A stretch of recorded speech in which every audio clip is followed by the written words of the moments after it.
You come into someone's house. Do they offer you food? You know what they have? Poland Spring. Yeah. Right. If they think to give you a drink.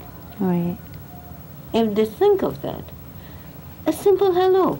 So we're not even in our practical world, even doing healing, like taking care of each other, taking care of the sick, taking care of people's needs, or considering. You don't have to go to the doctor. Just heal at home. Right. Heal at home. It's unheard of. You come into somebody's house, the kids, everybody's looking at the computer. Say hello. Oh, hello. Your grandmother just walked in. Oh, hi, Grandma. Right. And when people are walking on the street constantly, the BlackBerry. Is this normal?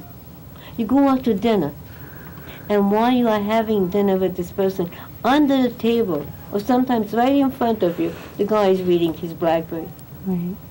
We're a very sick society, too. We spent more money on medicine than ever, and thank you. And we have, thank you. And why? And we're all separate from each other. And why? No one's getting married, no relationships. And why?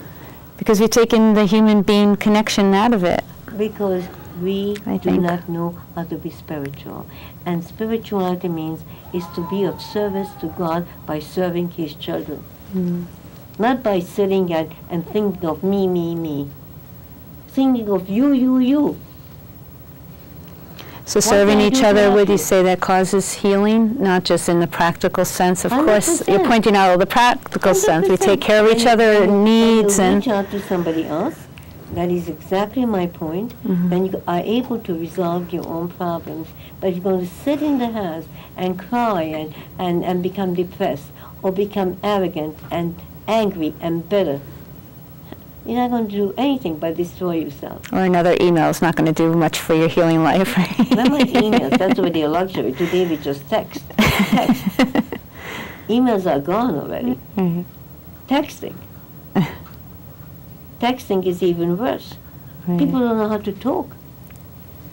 You can't even have a telephone conversation. My father, blessed memory, would always say, never on the phone, eye to eye. Today, at least somebody would call me.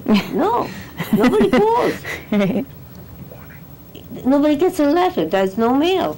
Everything is emailed. Or text. We're very separate from each other in every way. We are separate from ourselves. We don't know who we are. Okay. So, winding down, we just have a couple minutes. Can we reverse any of the ills of society? The world going so negative. I know you talked a little bit about this in your recent book about reversing negative prophecy. There's so many questions asked, and this is our last show with Rebbetzin Jungreis.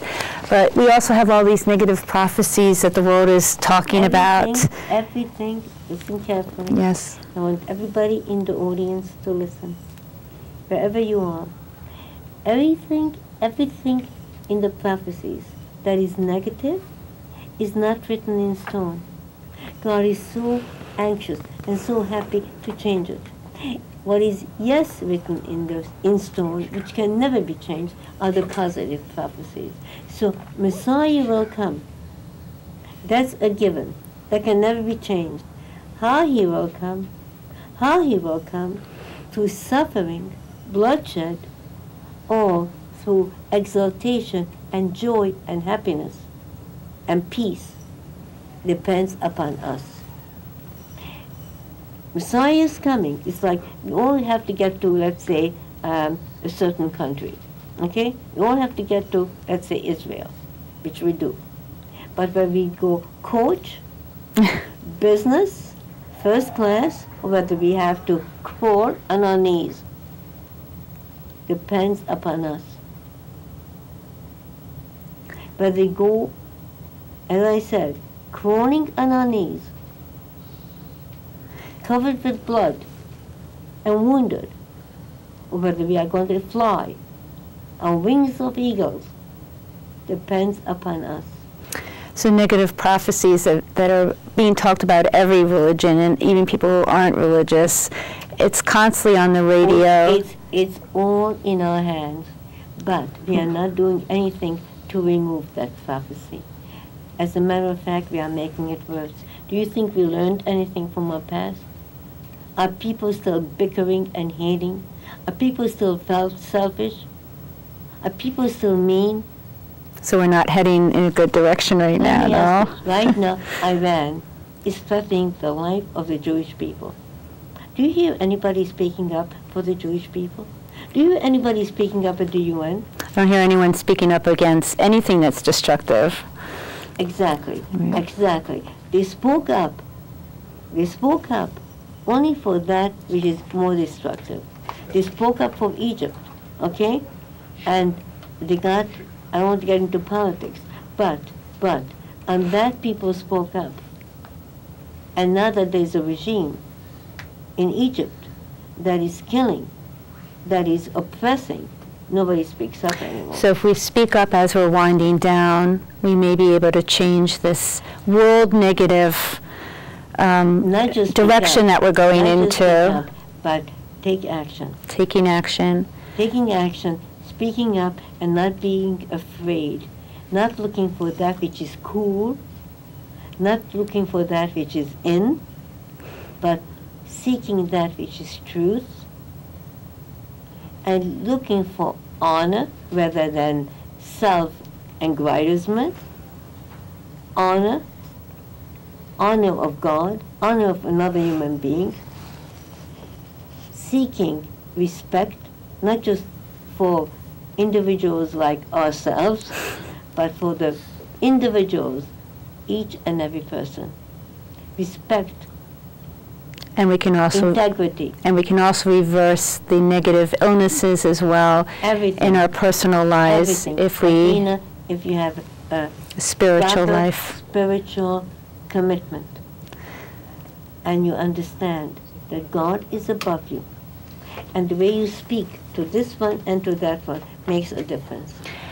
That's wonderful. So that means all viewers out there and audience to please continue Healing is Appealing. Come and see my show and come to the Rebbetzin speaking on further on these topics and all around New York City. See the credit at the end, and I really would like to thank my crew. Please watch the credit and the audience here. Thank you so much, Rebbetzin Esther Jungreis. Thank you so much. And I would like to invite everybody to come and visit us at our Bible classes, 232 West End Avenue. Every Thursday night I teach, and at other times we have other teachers. But I teach every Thursday evening at 8:30, and you are invited to read my books. And our email is hineni@hineni.org. That's our website, our webcast, and Hineni is our place, which means here I am. So here she is, and see the credit at the end. Get your pen out. Let us know what you think. Thank you. Bye. Blessings to everyone. Okay, thank you so much.